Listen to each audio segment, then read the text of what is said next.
क्योंकि गलतियां तुम वहां करोगे ही करोगे। इनऑर्गेनिक जब तुम अटेम्प्ट कर रहे होगे तो वहां पे एक शब्द आएगा अल्टीमेट। जैसे ही अल्टीमेट आएगा तुम्हारे दिमाग को ये क्लिक करना चाहिए कि वो एनएच शेल की बात कर रहा है, कहीं और दिमाग मत ले जाना। दूसरी चीज, शेल सब शेल जैसे शब्द होंगे जो तुम्हें अक्सर कंफ्यूज करते हुए नजर आएंगे, तो आपको शेल भी ध्यान से देखना है और सब शेल भी ध्यान से देखना है। एनबीएस अगर गलती से आ जाता है, एन ब्रोमोसक्सीनामाइड, एक चीज आपको याद रखनी है, अलाइनिंग पोजीशन पे ब्रोमीन को जोड़ने का काम करेगा। एक और सवाल जो आप लोगों ने मेजर इन टेस्ट के दौरान गलतियां की, मैं उन बच्चों की बात कर रहा हूं जिनके लिए लिटरली लग रहा है कि हाँ तुम सेलेक्ट हो सकते हो, बस अपनी चुनिंदा गलतियों पे काम करके देख के चले जाना। मित्र, मैं भीड़ की तो बात नहीं करता, लेकिन हाँ कुछ ऐसे हैं जिन्होंने बहुत अच्छी मेहनत की है। तुम्हें पता है कि तुमने बहुत अच्छी मेहनत की है और तुम नंबर में कम हो, ये बात है, बट यकीन मानो जिन्होंने की है उनको फल मिलेगा। बस छोटी छोटी गलतियां आप लोग सुन लीजिए। कल रात बैठ के मैं यही देख रहा था कि अभी तक के टेस्ट में आपने कहां पे मेजरली गलतियां की। आप एनबीएस जैसे शब्द को देखिए, अगर सवाल में गलती कर रहे हैं इसका मतलब सुन लीजिए, एन ब्रोमोसक्सीनामाइड अलाइनिक या बेंजाइलिक पोजीशन पे हैलोजन को जोड़ने का काम करेगा। बहुत ज्यादा से ज्यादा कंफ्यूजन में एनसीएस लिख के दिया जा सकता है, यानी एन क्लोरोसक्सीनामाइड, क्लोरीन जोड़ देना। और कंफ्यूज किया तो Br2 फेज गैस फेज में लिखेगा, Cl2 गैस फेज में, इससे ज्यादा नहीं। वुड्स रिएक्शन को जरूर देख के जाइएगा क्योंकि फ्री रेडिकल पे आपका ध्यान सबसे कम रहा है इस पेपर के अंदर।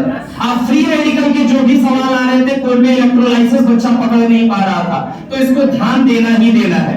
मैं आपको बता दूं, again aldehyde ketone carboxylic acid एक ऐसा चैप्टर है जो आपके स्कोर को अपलिफ्ट करने में बहुत ज्यादा मदद करेगा। लेकिन कहां से करेगा? कंडेंसेशन वाला रिएक्शन जो छोड़ के नहीं जाएगा।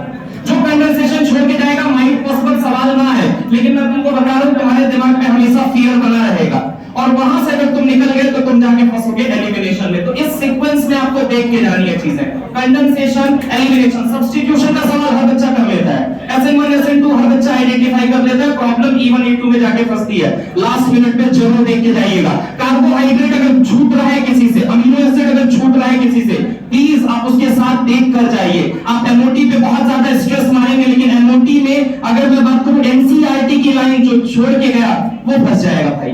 तुम पूरी केमिकल बॉन्डिंग पढ़ के चले जाओ, एमओटी की एनसीईआरटी की लाइन अगर तुम छोड़ के जा रहे हो, माइट पॉसिबल तुम किसी न किसी स्टेटमेंट में भाग्यवश बस निकल जाओ तो निकल जाओ, अन्यथा तुम्हारी गलती होगी ही होगी। क्योंकि इस पेपर में सीक्वेंशियल गलती ये देखने को मिली है।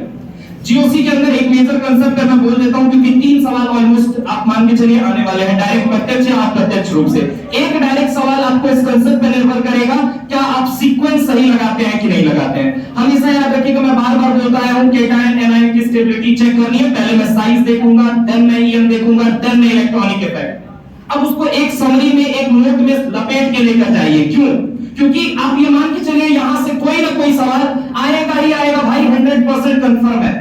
ऑक्सीडाइजिंग रिड्यूसिंग का सवाल फंसना कंफर्म है। कार्बोहाइड्रेट अमीनो एसिड से एक सवाल आना तय है। इन सब जोन को मत छोड़ के जाइएगा, कुछ नहीं करना है, एनसीईआरटी एक बार गो थ्रू कर लेनी है बस, इससे ज्यादा कुछ नहीं करना है। हाँ, इनकरेक्ट, करेक्ट, ये सारी चीजें। अच्छा, एक और चीज कर लेना, मैं कह रहा हूं सॉइल एनालिसिस के अंदर group number 2, group number 3, group number 4, group number 5 का ग्रुप रिएजेंट और उसके केटायन का मैच पढ़ के जरूर जाइएगा।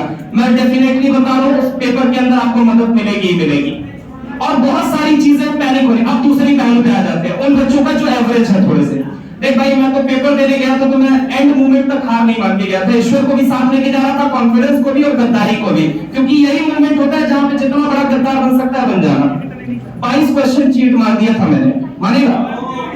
हाँ, मौका मिला तो छोड़ना भी नहीं, लेकिन एवरेज के लिए मैंने पहले वो लगा दिया, एवरेज बच्चा जो है अपने आप को मौका मिले तो जहां से आंसर देख सकते हो देखो, आंसर मारो।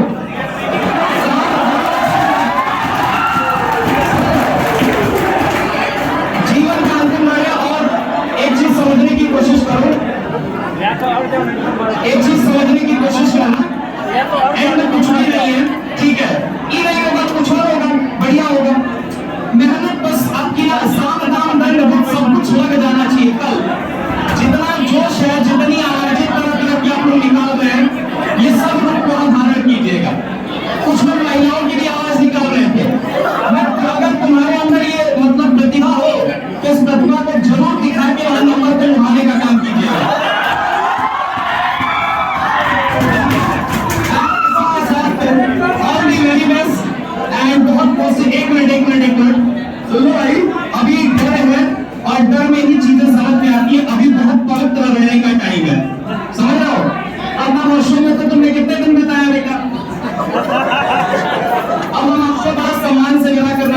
पूरा तिलक विलक करके प्रॉपर, मतलब हम चाहते हैं कि अपने घर की तरह अगर मनाए, मतलब घर के बच्चे होते हैं तो उनको हम कैसे भेजते हैं।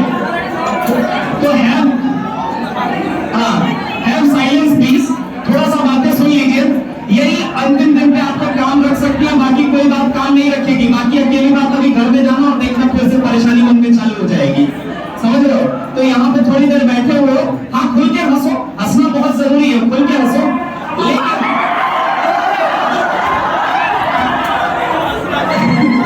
पार्क में लोग खुल के हंसते रहे,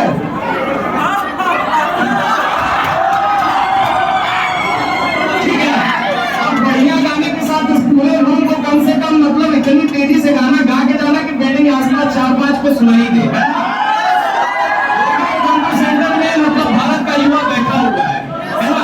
अरे नहीं निकलेगा तो क्या होगा, कुछ और खड़ेंगे, बिल्कुल खड़ेंगे यार। एक एग्जाम, एक पेपर, तुम्हारा भविष्य बिल्कुल निर्धारित नहीं।